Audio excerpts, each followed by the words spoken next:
Ya, kita akan baca Kejadian 50 ya, ayat yang ke-15 sampai 21. Yusuf menghiburkan hati saudara-saudaranya. Ketika saudara-saudara Yusuf melihat bahwa ayah mereka telah mati, berkatalah mereka, boleh jadi Yusuf akan mendendam kita dan membalaskan sepenuhnya. Nah, perhatikan kata sepenuhnya. Jadi akan betul-betul balas dengan sekuatnya gitu ya, sepenuhnya kepada kita segala kejahatan yang telah kita lakukan kepadanya. Jadi dari mana asal-usul kejahatan kita akan pelajari nanti dari sisi wahyu umum dan wahyu khusus dan khususnya Alkitab dan kejadian yang terjadi pada Yusuf. Dengan jelas mereka mengakui bahwa mereka melakukan kejahatan pada siapa? Yusuf. Ini mereka sendiri yang ngomong ya, jadi mereka berbicara. Kepada kita, apa yang dibalaskan Yusuf sepenuhnya pada kita? Kejahatan, segala kejahatan yang sudah terjadi ya, kita lakukan kepadanya. Sebab itu mereka menyuruh menyampaikan pesan ini pada Yusuf. Jadi mereka cari akal gitu ya, gimana supaya nggak dibunuh oleh Yusuf. Sebelum ayahmu mati, ia berpesan. Jadi katakan ia telah berpesan, beginilah harus kamu katakan kepada Yusuf. Ampunilah kiranya kesalahan saudara-saudaramu dan dosa mereka. Sebab mereka telah berbuat jahat kepadamu. Maka sekarang ampunilah kiranya kesalahan yang dibuat hamba-hamba Allah ayahmu. Lalu menangislah Yusuf ketika orang berkata demikian kepadanya. Kenapa Yusuf sedih? Nah, ini dari perkataan Yusuf sendiri. Dia sedih gitu. Kamu anggap saya ini siapa gitu. Nah, Yusuf kesedihannya itu nanti diungkapkan dalam perkataan dia pada ayat 15. Kita buka yang ayat 18. Juga saudara-saudara datang ke sini, juga saudara-saudaranya datang sendiri ya. Jadi mereka datang lagi setelah mengutus orang, 10 saudaranya datang dan sujud di depannya serta berkata, kami datang untuk menjadi budakmu.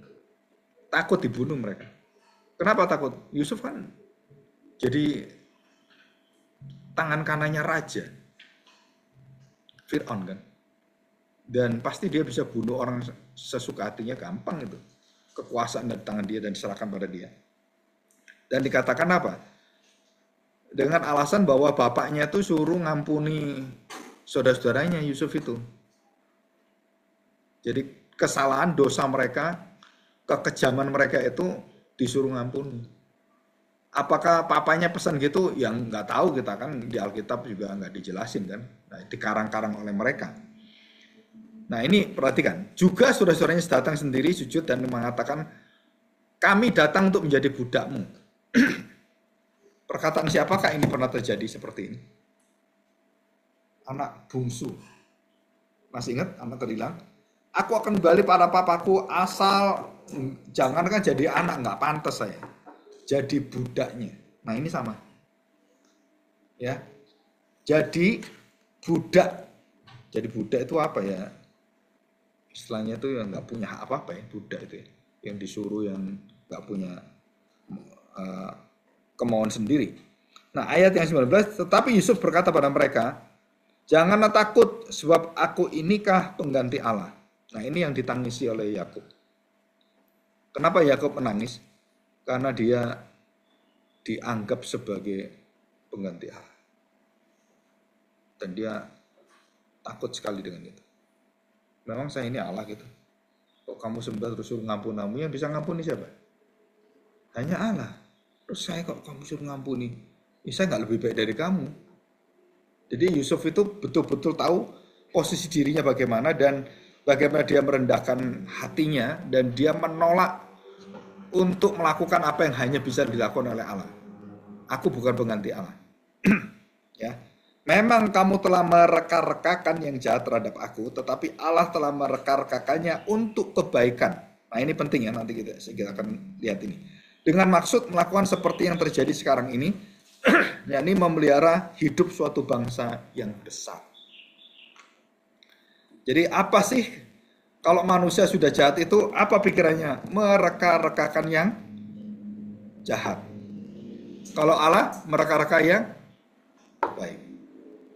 Allah memberikan hukuman pun Allah itu baik. Allah membuang orang ke dalam api murkanya itu Allah baik.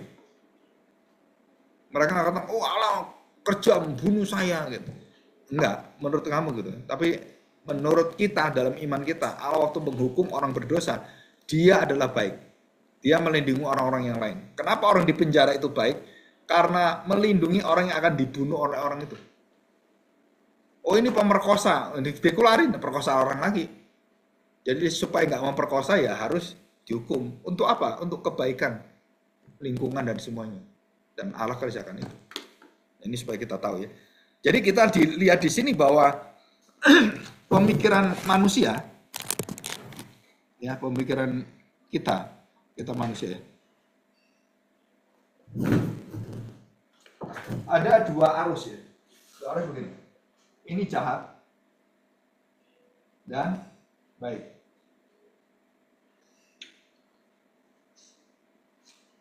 Jadi yang jahat itu tidak mungkin ketemu. Tidak mungkin ketemu. Tidak mungkin menyatu. Jadi kalau orang jahat, ya jahat. Orang baik, ya baik. Jadi konsep kejahatan gitu kan. Nanti kita akan lihat ada 3 konsep kejahatan dalam pemikiran manusia, filsafat Yunani. Dan ini linear. Kalau Alkitab cuma 1 konsep. Nah, yang baik dan yang jahat. Dikatakan bahwa kalau hati Allah adalah sumber dari segala pengetahuan. Allah itu tidak pernah tidak baik. Allah tidak pernah tidak baik. Allah selalu baik. Jadi sini Allah itu baik adanya. Jadi tidak ada kejahatan dalam diri Allah. Bisa ngerti ya? Nah, kalau manusia tidak ada kebaikannya, tidak ada kejahatannya, minus. Ngerti ya? Jadi dalam diri Allah tidak ada kejahatan, tidak ada tanda petik kegelapan sekecil apa. Bayangan pun nggak ada dalam diri Allah. Jadi dosa sekecil apapun dalam hadirat Allah, dalam diri Allah itu nggak ada. Kan dia maha suci. Sedangkan manusia selalu adanya apa? Dia selalu menuju pada jahat. Jadi 2 pertentangan kan? Ini dengan ini bertentangan. Dan pikiran kita adalah jahat itu tidak pernah ketemu dengan baik, dan jahat itu tidak pernah berdamai dengan yang baik. Dan ini terpisah.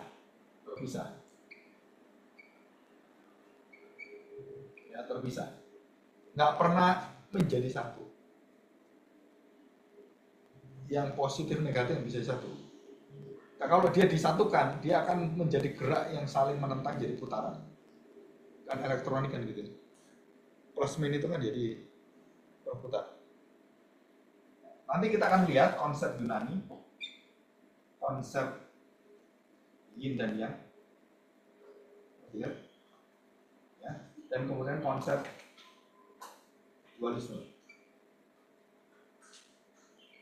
Sini. Ya, ini terpisah, tidak bisa menyatu, dan tidak pernah bisa didamaikan, dan tidak pernah berjalan seiring. Namanya ada baik, jahat itu pasti nggak ada. Kalau ada jahat, kebaikan itu berarti nggak ada. Nggak pernah baik, oh baik dan jahat itu jadi satu. Nah ini konsep Yunani, konsep Tao Te Ching itu ya, yang lambang ini, dan lambangnya Hitler juga sama. Ini kan, ini ya, jadi gini, yang ini. Ini sama dengan ini sebenarnya. Salah satu ini. Yang sebentar.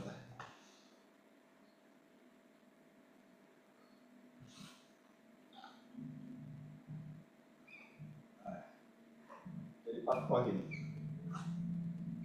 Nah, ya.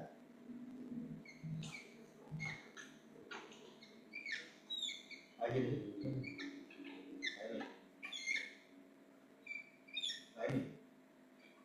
Ini sebenarnya dari sini. Ini lambangnya bendera dari Hitler, oh ya, Hitler ya. Itu ini.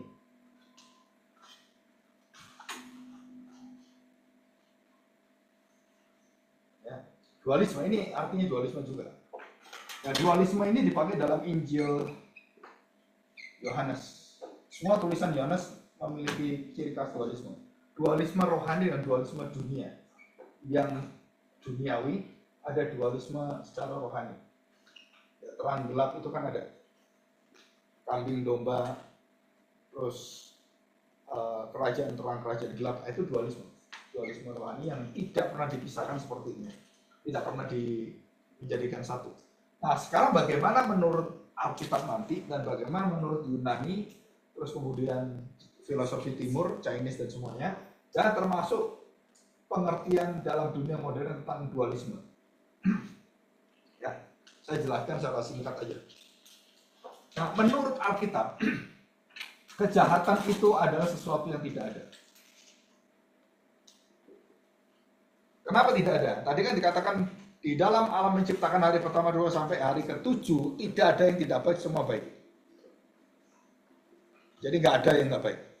Jadi di spiritual di surga itu tidak ada kejahatan dan tidak ada dosa sama sekali. Bersih. Nah, setelah manusia memberontak jadi dalam dosa, maka masuklah seluruh kejahatan ini. Nah, Alkitab tidak memberitakan pada kita dalam diri Allah ada kejahatan, dalam diri Allah ada kegelapan.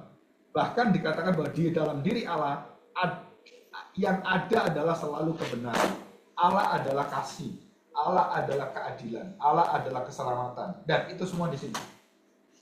Ya, jadi tidak ada kegelapan, tidak ada kejahatan. Jadi menolak semua dualisme, Tao Te Ching dan Yunani. Nanti kita pelajari, ya, ini supaya kita tahu. Jadi menurut daripada firman Tuhan, kenapa ada kemarahan Allah ya? Kemarahan Allah. Kenapa ada kemarahan Allah? Karena di sini kita melihat ada keadilan. Ada keadilan. Nah, keadilan itu mengharuskan dua. Yang satu adalah kasih kepada Yakub, dan yang sebelah kirinya yang juga sepadannya adalah benci kepada Esau. Aku mengasihi Yakub, aku membenci Esau. Ya. Jadi kasih dan. Nah, arti benci ini adalah tidak mendapatkan kasih. Jadi absen dari kasih. Ya, gini. Jadi ini sama ya, jadi sama. Jadi ketemunya di mana? Di dalam keadilan Allah. Allah menyatakan kasih dan menyatakan kemurahannya. Di sini. Nah, orang-orang yang tidak dikasih namanya istilahnya dibenci oleh Tuhan. Tidak dikasih itu adalah dibenci oleh Tuhan. Jadi tanpa kasih yang ada apa? Keadilan Allah di dalam kemarahan Allah, murka Allah.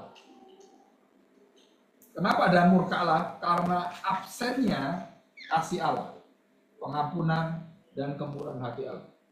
Jadi Allah murka, kenapa? Karena kamu dikasih nggak mau terima, maka pada waktunya Tuhan mengatakan aku akan memurkai engkau.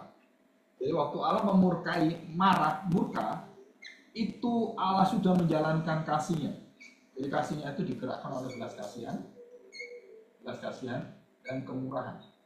Ini sama sebenarnya, kemurahan. Jadi keadilan ketemunya di sini. Kenapa Allah bisa marah? Karena Allah adil. Karena kasihnya itu ditolak oleh manusia. Kasihnya itu dibenci oleh manusia. Dan kita tahu bahwa kemurahan Allah dan belas kasihan Allah itu mengalir kepada semua manusia. Dan orang-orang yang tidak menerima belas kasihan kasih kemurahan Allah, orang itu artinya tidak menerima hadirat dari Injil atau dari kasih.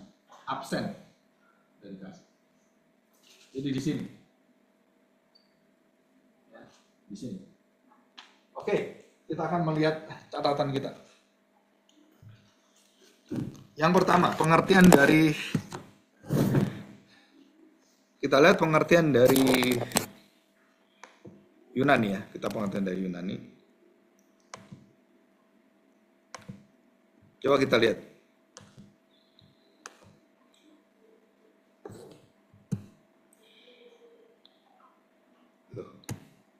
Ya. Nah, yang pertama adalah kejahatan menurut Plato. Plato itu sekitar 427 sampai 347. Jadi kalau ditambah itu Plato itu berumur kira-kira kalau kita hitung ya 80 tahun. Jadi kalau 347 tambah 8 kan 12. Itu kan 427. Ya, 80 tahun. Nah, apa arti kejahatan? Kejahatan adalah karena manusia tidak mengerti atau tidak tahu kejahatan. Jadi yang pertama, tidak tahu kejahatan. Ini prosesnya nanti kalian akan tahu persis. Ya, silakan. Tidak tahu atau mengerti. Ya. Ini yang pertama. Siapa ini Plato? Yang kedua apa? Dari situ. Yang kedua apa? Pengertian yang membuat orang tidak berbuat jahat itu harus ada apa ya? Ada nilainya sampai dia tuh seberapa dia ngerti. Jadi kalau dikatakan kejahatan sebagai ketidaktahuan, maka di sini kita melihat Aristoteles mengatakan apa? Kejahatan karena kurangnya. Jadi kurang lengkap. Dia tahu, tapi tahunya itu masih belum memenuhi syarat. Jadi harus tahu sepenuhnya. Dan nggak kurang. Sepenuhnya. Jadi tahunya itu nggak boleh kurang. Harus sepenuhnya. Artinya ada, soalnya orang bisa mencapai nilai 80, nah dia akan baik sampai 100 gitu ya. Nah kalau di bawah 80 dia akan banyak jahatnya, apalagi 10 gitu ya. Nah itu. Jadi ada standar pengetahuan seberapa sehingga orang itu mengerti betul-betul, dia sadar, nah dia mencapai standar pengertian yang akhirnya dia bisa menolak kejahatan. Itu di sini. Jadi ini ketidaktahuan. Kalau sudah tahu gimana? Sudah tahu pun dia harus mencapai pengetahuan yang sepenuhnya. Ada standar etikanya. Nah yang ketiga, nah ini yang lebih dalam lagi, yang bernama Plotinus. Di situ ada Plotinus. Dikatakan bahwa kenapa orang itu berbuat jahat? Bukan karena dia tidak tahu, tidak mengerti, bukan hanya dia tidak sepenuhnya mengerti. Karena memang ketiadaan kebaikan. Atau ketiadaan itu lebih tepatnya itu absence. Ya. Absent. Jadi tidak hadir. Tidak hadir itu artinya privation. Privasi. Ya, privasi itu tidak hadir. Jadi dari ketika ini kita mulai berpikir ya, ini secara manusia ya. Secara manusia itu artinya secara horizontal. Jadi kita pelajari dia hanya berhubungan dengan pemikiran kekuatan manusia, tidak bisa tembus ke atas. Jadi yang pertama apa? Kejahatan adalah kekurangan atau privation of goodness atau good. Di mana dituliskan oleh Aristoteles itu di Nicomachean Ethics. Dalam bukunya itu ya. Jadi jelas sekali katakan kejahatan itu belongs to things only insofar as they fall short of their nature. Jadi artinya bahwa mereka sedang kehilangan secara naturnya itu kekurangan pengetahuan kebaikan. Jadi pengetahuan kebaikan itu harus dijalankan dan diarahkan, kemudian orang dididik baru dia menjadi baik. Nah, seluruh kebaikan yang diwujudkan dalam pendidikan itu namanya sekolah. Ya dulu namanya kelas etik. Jadi kenapa kamu sekolah? Supaya kamu jadi orang baik. Supaya kamu menjadi orang yang mengerti orang lain, supaya kamu bisa menjadi orang berguna bagi bangsa dan negara. Jadi tujuannya apa? Pendidikan. Jadi Aristoteles lebih menekan pendidikan. Sedangkan Plotinus yang paling banyak mempengaruhi Bapak Gereja adalah dia mengatakan kenapa ada kejahatan? Karena kebaikan itu tidak dinyatakan. Karena kebaikan itu tidak diwahyukan. Karena kebaikan itu diambil oleh Tuhan dan ketiadaan kebaikan. Jadi ini lebih mendasar ya. Kalau tadi kan nggak tahu gitu kan, ya taunya itu kurang sepenuhnya tahu. Kalau ini katakan apa? Nggak ada, karena kamu tidak ada kebaikannya, tidak ada pengetahuan baiknya, sehingga kamu akhirnya ya selama hidupmu itu berbuat kejahatan. Jadi dikatakan di sini kejahatan itu adalah absennya dari kebaikan, hanya kegelapan yang ada. Nah, bagaimana kita bisa menggelapkan yang gelap, menggelapkan yang gelap? Ya, kalau sudah gelap, ya nggak bisa digelapkan lagi. Bagaimana kita bisa menjadikan terang itu menjadi terang? Ya nggak bisa, terang ya terang. Bagaimana kita kebenaran itu kemudian dibenarkan? Ya nggak bisa. Kebenaran itu ya benar. Jadi nggak usah kamu benerin, dia benar. Loh itu benar kebenaran, benar-benar Pak. Ya benar, itu benar-benar kebenaran. Kebenaran sejati tidak perlu ditambahkan apapun, tidak perlu dibela, tidak perlu kayak orang itu dibuktikan kebenarannya. Kebenaran pasti benar, nggak perlu kamu buktikan, pasti benar. Sebagai contoh, 2 tambah 2 adalah 4, itu kebenaran secara matematis. Tapi kalau kamu puntir, kamu kemudian selewengkan, nah kalau 2 tambah 2, ya Bapak nggak bisa ngomong 4. Karena bisa jadi 100, Pak. Loh, dari mana 100? Nah, 2 itu kan suami istri. 2 suami istri punya anak. Terus anaknya beranak cucu, bisa 100, Pak. Jadi 2 menurut biologis bukan 2 tambah 2 4, tapi 2 ditambah 2, suami istri punya anak, terus anak punya cucu, cucu mau cicit, cicit cocot, cocot untuk cecet gitu kan. Sampai ke berapa? Akhirnya jadi ratusan. 2 tambah 2 berapa? 1000. Abraham berapa? 1 tambah 1 Abraham kan, Abraham besar kan, jadi berapa? Seperti bintang di langit. Betul? Kalian percaya nggak kalau kamu nanti punya turunan itu bisa 1000 orang? Nggak percaya kan? Karena nggak bisa lihat itu. Abraham juga sama. Itu lihat bintang itu anakmu kayak gitu. Anak gimana, 1 aja nggak ada. Lu ini kan tanda petik mimpi kan. Mimpi dalam imanmu ini loh Tuhan kasih. Ini bukan mimpi yang nggak ada kenyataannya. Ini kamu dikasih visi ini. Dan Abraham menerima itu mengiyakan, kenapa? Karena dia percaya. Dan betul sekarang kan terjadi. Kita pun anaknya Abraham. Kamu anaknya siapa? Dalam iman. Anaknya Abraham kita. Ya, jadi 3 ini bisa tahu ya. Jadi bukan hanya tidak tahu, tidak ngerti, tapi bukan hanya tahu, ngerti, dan kemudian betul-betul tahu, ngerti, yang epistemologi tadi kan. Jadi saya betul-betul tahu, saya betul-betul ngerti. Nah, baru disebut sebagai orang yang bisa mengenal akan kebaikan dan tidak melakukan kejahatan. Nah, Plato mengatakan nggak ada itu. Kita semua sudah kehilangan kebaikan. Kita nggak bisa melakukan kebaikan itu. Kita nggak kenal kebaikan. Jadi Plotinus itu lebih ke arah esensi dari kegelapan. Hakikat dari kegelapan. Apa itu kegelapan? Hakikatnya adalah kegelapan itu karena kebaikan nggak ada. Jadi bukan karena kegelapan nggak ada, karena kegelapan nggak ada. Kegelapan itu sebenarnya ada sesuatu yang tidak pernah ada. Ada karena tadi itu, kebaikan kasih itu ditarik dan kemudian orang jadi jahat. Ya. Nah, orang pertama kali yang menceritakan tentang konsep keesaan itu adalah Plotinus. Yang mempengaruhi konsep Allah yang esa. Apa itu arti yang esa? The only one, the one only, satu-satunya Allah, esa, ekat.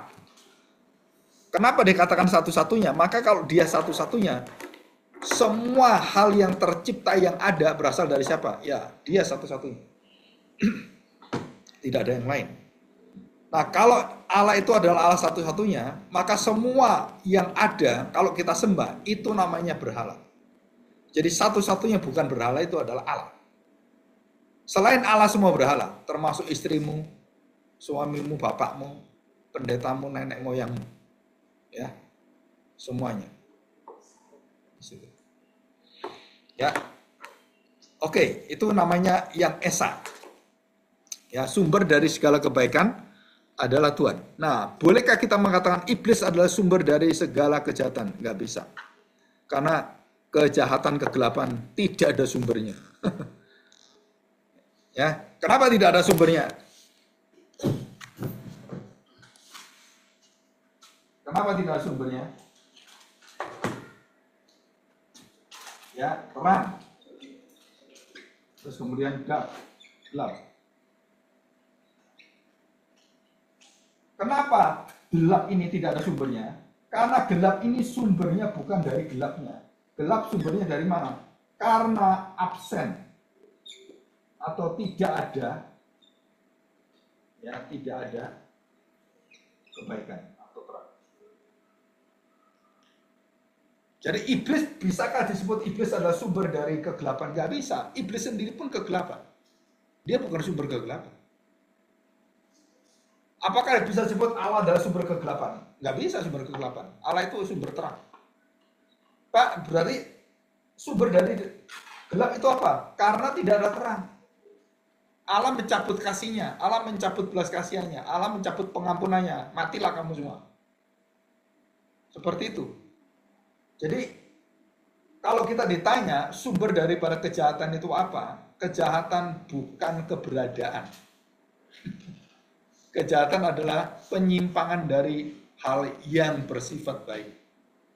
Kejahatan keluar karena ketiadaan kebaikan, karena kurangnya kebaikan, karena tidak dididik kebaikan, orang jadi bajingan, jadi jahat. Nah, semua di sini. Ya. Jadi iblis bukan sumber kegelapan, karena sumber kegelapan itu tidak ada. Kenapa tidak ada sumber kegelapan? Karena kegelapan berasal dari tidak hadirnya kebaikan. Nah, kita boleh nggak mengatakan sumber kegelapan adalah kebaikan? Tidak bisa. Kenapa tidak bisa? Karena kegelapan, kejahatan bukan keberadaan yang kekal. Nah, berbeda dengan Yunani, dengan Chinese philosophy yang kita pelajari. Nah, perhatikan baik-baik. Jadi Plato, Aristoteles, Plotinus, waktu memberikan teori tentang kejahatan, mereka tidak bisa menembus tentang manusia itu adalah manusia yang jatuh dalam dosa. Mereka tidak mengenal konsep ini. Jadi bagaimana memperbaiki kejahatan, kemudian kegelapan hati manusia? Mereka hanya memberikan pendidikan kebaikan. Ngerti ya? Anak supaya nggak jahat gimana? Oh, kamu harus berbakti pada orang tua, kamu tidak boleh melakukan ini. Nah, itu cara mereka. Tapi hatinya manusia yang jatuh dalam dosa, mereka nggak bisa ngobati. Moralitas nggak bisa ngobati. Filsuf nggak bisa ngobati. Dokter nggak bisa ngobati. Ahli psikologi nggak bisa ngobati. Ya, jadi kejahatan itu bukan entitas ya, bukan keberadaan atau wujud yang berdiri sendiri. Ya. Oke, kita sekarang masuk ke Agustinus.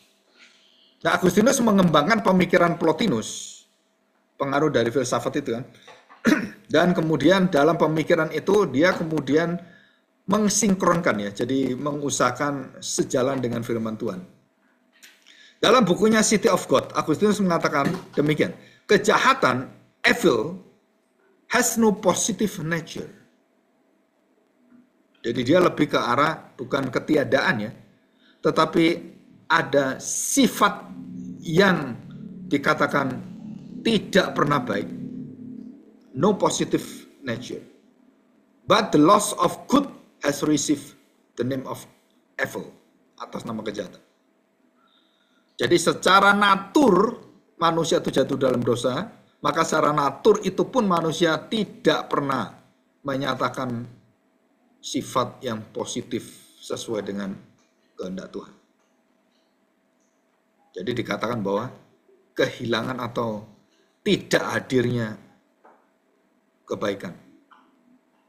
Ya. Kejahatan tidak memiliki sifat positif. Semua adalah berujung negatif. Atau dikatakan demikian. Kebaikanlah yang disebut sebagai kejahatan kebaikanlah yang disebut sebagai kejahatan yang kehilangan kebaikan. Ya. Agustinus menolak pandangan dualisme. Orang-orang Yunani, Chinese philosophy dan semua. Kenapa? Karena kejahatan bukan keberadaan yang kekal bersama dengan kebaikan.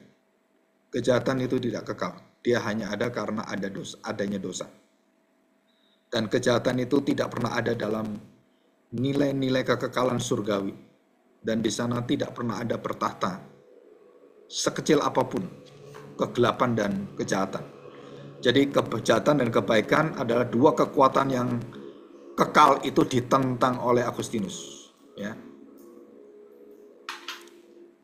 Oke ya. Nah ini ada satu film China. Kalau bisa kamu lihat bisa. Namanya Naca atau Neca. Ini di YouTube ada. Kalian lihat. Di YouTube ada. Ya. Nah, coba saya akan neca ya.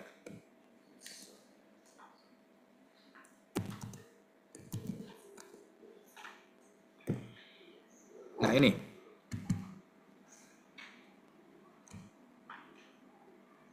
Ya, ini saya kasihkan. Nah, ini asal usul yin dan yang. Dan warna merah dan warna biru sebenarnya lambangnya hitam dan putih ya. Warna dan merah. Nah, ini. Ini sudah yang nonton sudah 1,2 miliar lebih atau 1,3 miliar manusia. Dan itu hanya di China. Semua waktu Imlek itu mereka lihat film ini. Dan ini sudah masuk ke Eropa dan Indonesia atau belum masuk. Ini saya kepingin nonton, tapi saya udah nonton di sini. Kalau bioskop kan beda. Dan teknologinya luar biasa. Ya, udah bagus, halus. Nah, ini lambangnya naga. Jadi ada kekuatan satu, dingin, panas, api, dan ini kan air. Dilambangkan gitu, api merah, air kan biru. Ini kan. Jadi ini kekuatan yang kekal. Jadi ada, dan kalau Alkitab kan di dalam diri Allah kekekalan, nggak ada kejahatan, nggak ada kegelapan. Yang ada adalah Allah sendiri, utuh kebaikan. Nah ini enggak. Itu bunga teratai ya, lambang. Kalau kita kan pohon kehidupan kan, kalau orang-orang mereka itu bunga teratai. Dewi Kwan Im namanya. Nih Februari. Ini sudah ada, kalian bisa lihat nanti ya. Yang hampir 2 jam film. Full movie ada. Dan terjemahan Indonesia. Kalau ini kan cuma trailer. Ya oke ya. Ada juga Kresna juga ada di sini macam. Bagus sih, mereka sudah bagus. Ya. Nah, oke kita lanjutkan. Ya, kita lanjutkan. Nah, perhatikan baik-baik. Waktu Agustinus mengatakan bahwa dikatakan no positive nature. Nah, natur ini tidak pernah dibahas di dalam seluruh konsep orang-orang Yunani, baik oleh Plato, Aristoteles atau Plotinus. Kenapa? Karena itu hanya ada di dalam Alkitab. Kamu sudah jatuh dalam dosa dan seluruh keinginan hatimu sudah rusak dan tidak pernah menyampaikan dan menyatakan kebaikan sama sekali. Kenapa? Karena Allah menuntut tadi. Kalau ada 100 penilaian, maka kamu dinilai oleh Tuhan, ya dinilai oleh Tuhan. Kalau kita dinilai oleh Tuhan 85, wow berarti kita ini sudah hebat ya. 85, kesalahanmu itu berapa? 15. Kan betul kan? Kamu benar 285, salahnya berapa? 15. Dan saya tanya, menurut Allah, nilai di dalam seluruh nilai yang sempurna surgawi, tidak ada nilai yang tidak 100. Betul kan? Jadi kalau Allah nilai, dia nilai sesuai dengan karakter dia, sesuai dengan natur dia kan. Dia sempurna, nilainya harus sempurna. Jadi kalau ada orang 100 kali berbuat baik, 1 dia salah, itu gagal, bukan dapat 99. Wah bagus. No, itu konsep manusia. Penilaian manusia. Penilaian Allah, 1000 yang kamu lakukan 999. Orang semua mengatakan bagus, baik. Allah mengatakan apa? Begitu ada 1 dosa muncul, kamu orang berdosa. Dan kamu layak masuk neraka. Nah, konsep ini tidak ada dalam pikiran yang tadi itu kan, Plato kan nama anjing. Plato, Aristoteles, dan Plotinus. Kenapa nggak bisa? Karena mereka tidak mengerti firman Tuhan. Sedangkan Agustinus bertobat, dia baca firman Tuhan, dan dia mengatakan, nah ini naturnya, sifatnya adalah berdosa. Jadi kalau sifat berdosa, saya melakukan 10 kebaikan, satu kan saya ini orang berdosa, nggak bisa sempurna. Satu nggak sempurna, ya berdosa terus. Dan tidak bisa kita berkenan pada Tuhan. Sampai kapan? Sampai kapanpun. Itu disebut sebagai naturnya tidak bisa positif. Bukan naturnya negatif ya.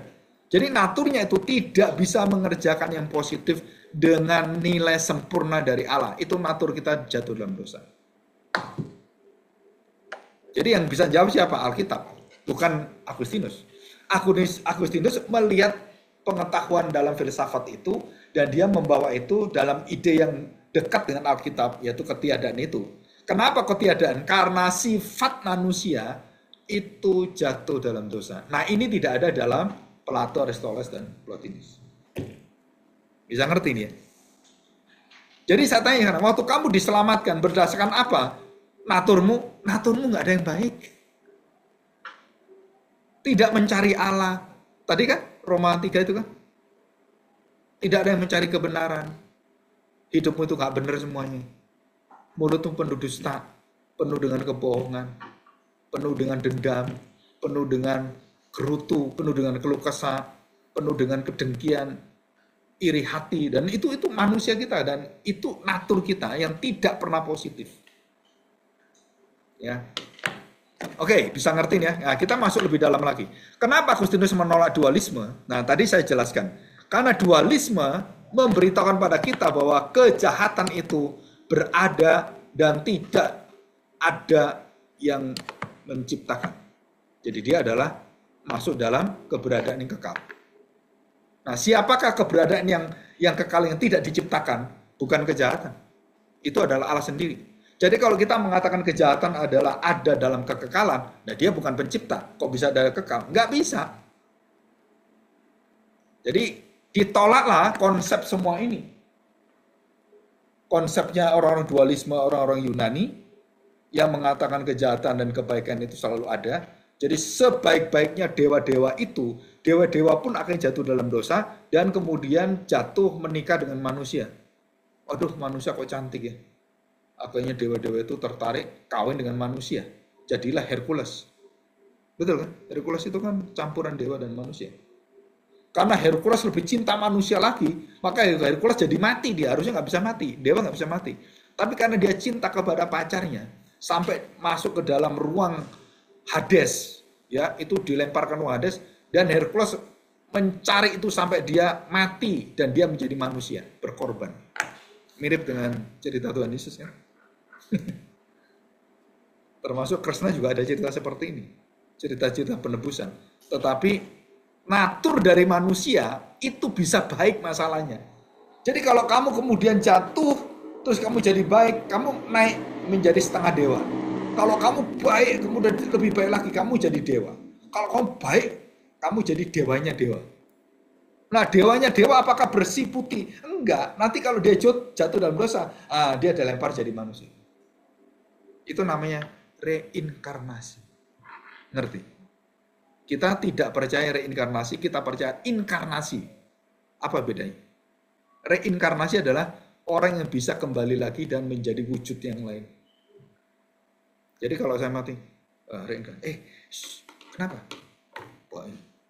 Mau apa kamu? Tikus.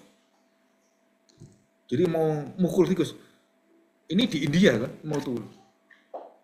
Jangan. Kenapa? Nenekmu tuh. Tikus itu reinkarnasi nenekmu. Loh kok tahu? Iya nenekmu dulu jahat gini-gini, akhirnya dia jadi tikus. Jadi kalau orang jahat itu jadi binatang. Binatang baik jadi orang. Ya kan? Binatang baik jadi orang itu siapa? Mickey Mouse gitu kan. Tom and Jerry kan jadi manusia dia. Yang bisa lari, bisa ngomong gitu kan. Nah, waktu dia bawa pentungan itu dan mau mentung tikus itu, emaknya ngomong, itu nenek lu. Wah, gimana neneknya? Iya. Jadi semua tikus di India nggak boleh dibunuh. Karena reinkarnasi. Apalagi sapi. Gimana nih kalau bisa itu, Pak? Hah? tikusnya. Iya. Kalau tikusnya baik, dia jadi manusia. Ya, iya. Nah, emang mereka nggak tahu tikusnya itu baik. ya, tikusnya nggak nyolong gitu kan, terus dia nolongin gitu kan. Kan ada tikus yang aneh gitu kan. Oh, berarti ini tikus baik ini, gitu kan. Nah, ini kepercayaan semua. Ini kepercayaan dan mereka tuh sangat memelihara tikus dan tikus itu dengan mereka tuh baik loh. Nggak kayak kita kan. Ketemu kita lari kan. Dan tikus mereka tuh datang ke rumah-rumah dikasih makan, datang dia. Lucu gitu. Kalau kita kan, ih, jijik gitu kan. Enggak, mereka itu dipelihara. Bahkan tidur dengan tikus. Nah, banyak orang-orang miskin tidur dengan tikus. Ya bener ini. Ya. Kalau berarti sapi nggak mereka makan? Enggak boleh. Kalau mereka makan, mereka tuh kayak dapat kutukan. Karena sapi itu memberi semua kepadamu. Mulai dari buntut sapi, bakwan sapi, ya kan? Terus kemudian kikil sapi, kan semua sapi semua, susu sapi kan, kejunya dari sapi juga. Kan terlalu banyak menolong orang. Jadi masa, ya kamu jangan gitu dong. Jadi nanti sapi itu di jalan-jalan, di perempatan-perempatan jalan nggak boleh ditabrak. Dan banyak di India tuh kalau ada sapi ya nungguin sapi deh. Betul-betul itu. Ya. Oke, kita lihat Thomas Aquinas sekarang. Nah, Thomas Aquinas itu masuk ke dalam wilayah tatanan ya. Thomas Aquinas mengatakan apa? Kejahatan adalah kekurangan struktur tatanan yang baik. Nah, perhatikan, tadi kan naturnya kan. Sekarang oke, naturnya diterima. Aquinas menerima natur itu tidak bisa positif. Tetapi bukan hanya itu. Aquinas mengatakan ada yang rusak secara struktural. Kenapa ada orang miskin? Karena strukturalnya itu rusak. Karena keadilannya dan pemerataannya itu rusak. Ya. Oke, saya gambar di sini. Ada satu gambar menarik. Ya.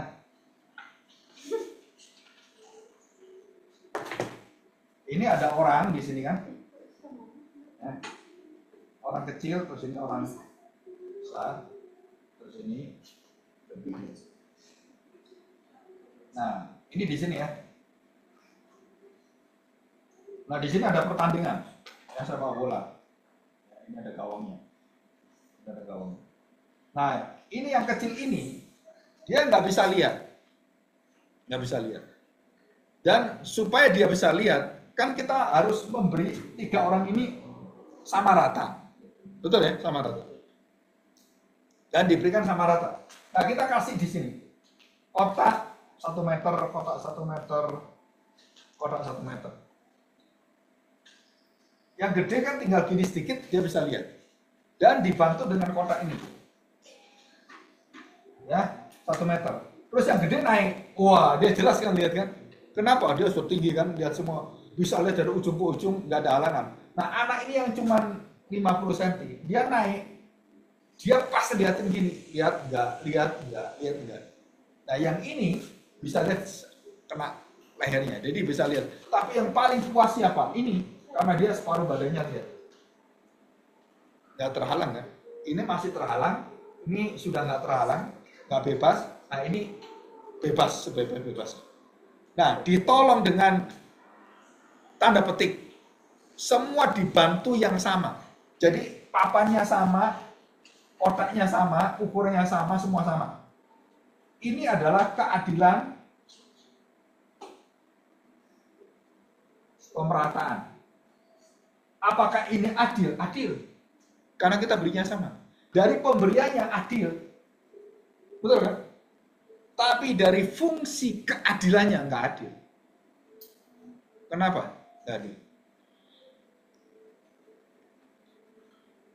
Karena kebutuhan si anak kecil ini dengan remaja ini, dengan orang dewasa ini beda. Kenapa beda? Karena dia tingginya ini cuma 50 cm, ini cuma 1 meter, ini sudah 1,5 meter gitu kan. Jadi waktu dia dikasih hal yang sama, maka yang paling menikmati, yang paling bukan hanya menikmati ya, yang menguasai yang lain ya ini nanti. Nah, ini namanya pemerataan yang adil tetapi tidak bersifat adil. Contoh Indonesia, bansos. Nah, ini penting ini. Saya beritahu ya, bansos diberikan orang-orang miskin, ya kan? Oke. Terus kemudian saya tanya, yang lain diberi nggak? Enggak. Nah itu namanya tidak merata. Betul kan? Ini belum adil loh. Cuman memberi bansos orang-orang miskin, tapi orang yang nggak punya, seperti anak-anak Gen Z kan, anak-anak yang menengah itu, nah dia tidak mendapatkan bantuan secara makanan karena dia sudah dapat makanan, tapi dia pendidikan nggak bisa. Ya dia pendidikan nggak bisa. Maka yang perlu dibantu apa? Bukan makanan, tapi apa? Pendidikan yang digratiskan. Di sini makanan gratis, di sini pendidikan. Nah kalau orang tua apa yang diberikan? Oh orang tua itu sakit-sakitan. Uang orang sakit ke rumah sakit, ke dokter itu mahal sekali. Maka supaya pemerataan ini dalam sifat keadilan, maka yang di sini dikasih sesuai dengan kebutuhannya, yang dikasih dengan kebutuhannya, ini kasih kebutuhan. Ini apa? Kesehatan. Ini pendidikan. Ini makan untuk hidup. Ngerti ya? Nah ini disebut sebagai keadilan yang sifatnya merata. Kenapa? Sesuai kebutuhan, sesuai dengan kondisi yang ada, dan ini sesuai untuk peruntukannya sama. Nah barunya adil. Jadi bukan hanya semua dikasih sama. Bukan. Itu bukan keadilan. Itu pemerataan. Pemerataan pembangunan itu banyak nggak adilnya. Orang dari Papua kemarin kan, saya lihat di sini. Anak perempuan. Kami nggak butuh makan gratis, anak-anak kami butuh makan. Betul, kenapa betul? Karena mereka itu hasil buminya banyak berlimpah-limpah. Cabut ubi, bikin sagu, oh itu wow, bisa makan bulan-bulan nggak ada masalah dia. Terus masalahnya apa? Pendidikan. Kami butuh pendidikan, bukan butuh makan. Kamu kasih makan nggak ada gunanya bagi kami. Kami bisa makan sendiri, udah bisa, nggak perlu. Jadi orang di daerah jauh lebih mandiri makannya daripada orang di kota. Dan enggak? Kan aneh itu bagi saya. Nah Indonesia itu tidak merata, tidak bersifat adil. Kenapa? Karena pemerintah tidak mengerti ini, tidak mengerti apa itu keadilan sosial. Sila keberapa? Keadilan sosial. Sila keberapa? 1. Ketuhanan Maha Esa. 2. Kemanusiaan. 3. Persatuan. 5. Keadilan sosial bagi seluruh Indonesia. Dan bukan cuma suku-suku tertentu ya, seluruh. Nah, jadi di sini bagaimana Pak supaya bisa merata bersama? Maka di sini makan itu ya harus tinggi nilainya. Di sini ya disesuaikan. Di sini nggak perlu kesehatannya perlu. Jadi artinya orang semua menerima keadilan dan melihat menikmati Indonesia dengan lengkap. Jadi saya perlu didukung kesehatan, ya kesehatan saya didukung. Saya makan udah bisa, saya nggak perlu pendidikan udah tua, kan gitu kan. Pak, pendidikan gratis dapat beasiswa. Lah ngapain dia beasiswa? Saya umur 78 tahun. Emang mau sekolah apa? Saya butuh apa? Saya butuh diperhatikan kesehatan saya. Ini saya lagi garap ini, teologi keadilan. Kemarin saya ngomong di mana ini? Di satu profesor guru-guru ya. Nah mereka katakan, Pak bisa kasih Pak biblical justice katanya, yang social justice. Sebenarnya ada, kalau kalian mau belajar itu Yusuf, tahu Yusuf ya? 7 tahun kelimpahan, 7 tahun kelaparan. Kenapa nggak dibalik? Tuhan kasih kelaparan dulu sesuai kelimpahan, mati. Betul nggak? Jadi Tuhan waktu memberikan itu, Tuhan itu adil. Memberi apa adil itu? Memberi kelimpahan dulu, kamu harus berhikmat. Dan supaya tidak ada orang jahat, tidak korupsi, maka diatur semuanya. Nah di situ bisa memberkati bangsa-bangsa sampai 7 tahun. Sampai Israel bapaknya itu datang cari makanan di Mesir. Itu kan keadilan. Jadi keadilan itu bukan hanya berlaku bagi orang Mesir. Bukan. Berlaku bagi siapa? Bagi siapapun sejauh keadilan itu bisa menjangkau semuanya. Nah itu artinya keadilan. Nah kita bahas tentang sifat kejahatan kan.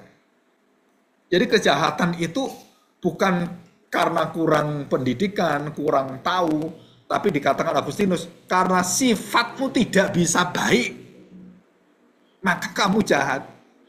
Kalau sudah nggak bisa baik, artinya apa? Secara struktur, dikatakan oleh Thomas Aquinas, kejahatan itu adalah ketidakadaan atau kurangnya struktur kebaikan yang menunjang manusia. Maka Thomas Aquinas yang dipakai oleh Katolik sampai sekarang adalah dia membangun struktur masyarakat. Satu, pendidikan, kesehatan, terus orang tua, fakir miskin. Ya. Jadi Katolik itu, Roma Katolik itu jauh lebih unggul daripada Protestan itu apa di mana unggulnya? Orang-orang Roma Katolik, orang Katolik itu adalah membangun keadilan sosialnya lebih tinggi. Bagaimana kita bisa tahu? Dari pemimpinnya nggak ada kemewahan. Walaupun di Vatikan mewahnya luar biasa. Tapi yang kita lihat pastor-pastor itu, bajunya aja kan cuma itu doang. Coba kamu lihat orang-orang pendeta-pendeta karismatik Pentakosta atau Protestan. Itu kan kaya-kaya kan? Waduh, gajinya kayak apa itu? Ada yang triliuner. Nah kamu lihat pastor itu, romo-romo itu. Mereka nggak mikirin gaji. Jadi dari struktur ini, maka Thomas Aquinas katakan apa? Yang paling bobrok itu adalah gereja yang petingginya itu mewah, itu gereja paling brengsek di hadapan Allah. Ini kalau dengar rekaman ini dengan teman-teman saya di Protestan bisa marah-marah gitu. Dan saya mengatakan gereja paling bobrok adalah gereja yang paling mewah itu pendetanya di atas dengan kemewahan, dengan mobil mewahnya. Itu jemaatnya kiri semua. Nggak pernah lihat ini. Coba kita lihat orang Katolik. Romo Mangun, Romo Magnisme. Dia tinggal itu sampai dengan orang miskin. Itu tinggalnya Romo Manix itu di tempat-tempat lewatin orang-orang kumuh gitu. Romo Mangun itu saya pernah lihat dia di Jogja itu karena saya tulis karya Roro Mendut ya. Ada pengaruh dalam cerita Romeo and Juliet waktu saya bikin tesis itu. Saya disuruh untuk belajar langsung ke Romo dan saya udah datang ke sana sebelum dia mati. Itu dia tinggal di bantaran sungai. Waktu mau diusir oleh orang itu, oleh polisi semua tuh jadi apa untuk wisata atau apa itu, dia belain itu, dia tinggal di sana dan dia tidur di sana, dia mati hidup di sana. Sananya ada nggak pendeta seperti ini? Nggak ada. Saya pun malu waktu lihat itu. Jadi waktu kita mau ngomong teori apapun, Thomas Aquinas mengatakan apa? Kejahatan itu ada kenapa? Karena struktur yang baik nggak ada. Gereja nggak membuat itu dan kita harus membuat itu. Maka di situ Thomas Aquinas membuka kesadaran gereja, membangun struktur baik ekonomi yang adil, yang merata, yang sungguh-sungguh melawan seluruh hati yang jahat dan adil kepada semua orang. Nah itu di situ. Bagaimana supaya keadilan itu merata? Dari pemimpinnya yang di atas itu tidak bermewah-mewah. Sampai hari ini mereka tuh naik angkot atau naik sepeda. Nah pendeta-pendeta yang itu naik apa? Naik Mercy, BMW. Ada yang pakai yang lebih hebat lagi. Ya, jadi ini jauh sekali. Jadi Thomas Aquinas. Nah sekarang kita lihat yang terakhir, John Calvin.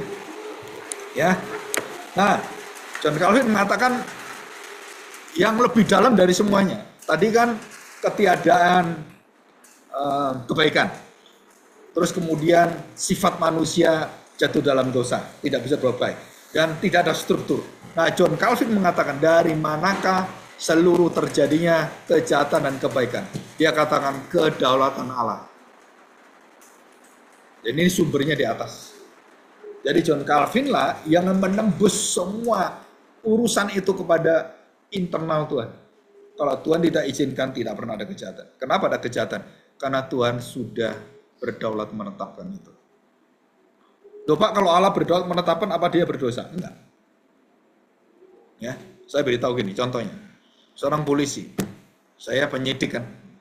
Ini ada pembunuhan, ada pemerkosaan, ada pencurian, perampokan. Jadi satu. Terus saya tanya, kamu korbannya, ya kan? Kamu dicuri, iya Pak dicuri. Bagaimana kamu dicuri?